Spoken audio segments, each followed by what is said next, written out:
Hi, I'm Shakayla and this is my channel Shakayla Says. So instead of reading a book today, I'm reviewing a movie, Avengers Infinity War.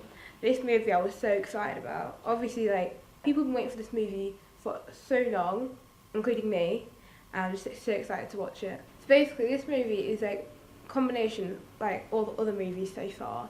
They're all fighting Thanos over the Infinity Stones.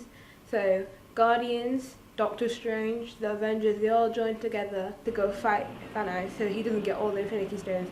Thanos is trying to get all the Infinity Stones so he can get rid of half the population in the universe so it's all peaceful and this, that, the other, whatever else.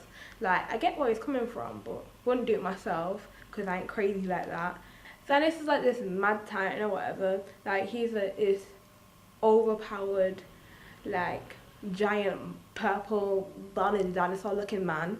So he's over here looking like Barney the Dinosaur. He's got this big glove on, stealing all these stones. So he wants to get all of them so he can basically control the universe. And no one has ever had more than one Infinity Stone with them. Like Doctor Strange only has one and he's got the Time Stone. And what's his face, Vision, he's got the Soul Stone. Since you've already got character development from the other movies, you don't really need it as much in this movie. So it's all just action, action, action, really. I liked a lot of things, to be honest, but one of the things that I did like is that since it was like Thanos, this is like the first movie that Thanos has actually been in the sense like more than 2 words of dialogue. You get more development from him. You like know how he kind of feels about things and stuff like that. Like when he had to, kill somebody he didn't really want to kill. Not gonna spoil it here, but he will do whatever it takes to get these Infinity Stones so that he can be the one to make the universe pure or whatever. So basically, you do learn a bit about him. You learn like why he wants to have the Infinity Stones. You learn about his relationship with his daughter, Gamora. Like in this movie, like normally you'd expect a few people to die, but like half the people in this movie died. I was like, I was shook. Like so many people died. I cried at the end as well. Like a lot of important people died, and I like that because it's better than just actually have something that actually happens and this person dies, that person dies. It doesn't matter. They've got a movie coming up, so but you don't know what's gonna happen.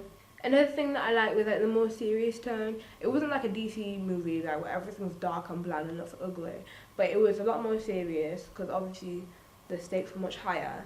So in the end, it did feel like it didn't matter whether some people died and some people didn't. With the same dying kind of theme, like people who you expected to die didn't die. So like in the trailer, it seemed like a certain person was gonna die, but it was like every time they were gonna die, somebody just came and helped them, so you never knew when they were actually gonna die, because you knew it was gonna happen at some point. Like, you knew it was gonna happen at some point for the movie to progress. So, when he did die, it was like, I wasn't expecting it to happen then. Okay, so basically, in the movie, there was a point where Thor had to go to this place to go and get this weapon that would somehow defeat Thanos. And basically, it just felt like it was just filler, because he went there and it was like he had to do all this stuff to get the machine working that would then make the weapon, and it was like it didn't really need to be there like it was. When Thor went, so did Rocket and Groot, and it was like, you've got nothing to do with his character, so you just send him on this useless little journey. And then sometimes you forgot certain characters were there, like when Mantis was on screen, I actually forgot she was there sometimes because she had like 2 lines of dialogue in the whole movie.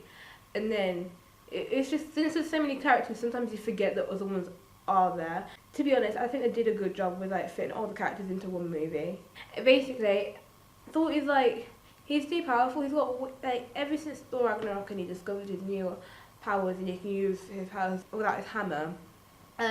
It's just like he was fighting Thanos, and it was like he was winning at that point in time when he was fighting Thanos. I also had a problem with Vision. So in Avengers Age of Ultron, he was all this and the other, like some godsend to the Avengers. Like he would absolutely destroy Ultron and stuff like that. And at the end of the movie, he was all this and he was this and that, and he was so powerful. When it comes to this movie, he needs everybody else to help him. Scarlet Witch, everyone's just jumping to help him. It's like, you've got your own powers and he just does nothing with them. He's just flailing around like a fish. And I just find it kind of weird, to be honest, because he was one of the most powerful characters in Age of Ultron, and now he's literally doing nothing. He has to get Captain America to help him. Captain America don't got no powers except from steroids. Oh, also, the movie was far. It was so long. I was sitting in the cinema. I was like, I need the toilet, so this best hurry up. It was almost 3 hours long. Still kind of understand, but still too long. 3 hours is too long for me. I would definitely recommend this movie to fans, but if you haven't seen like any of the other movies before, I kind of recommend like watch 1 or 2 of them. So I would definitely recommend it. And I did like this movie, so I'd give it like a 9. A 9 out of 10, because there were its faults. It did have faults, but I liked the movie, so I'd give it a 9. That's the end of my review. I hope you come back to watch another one.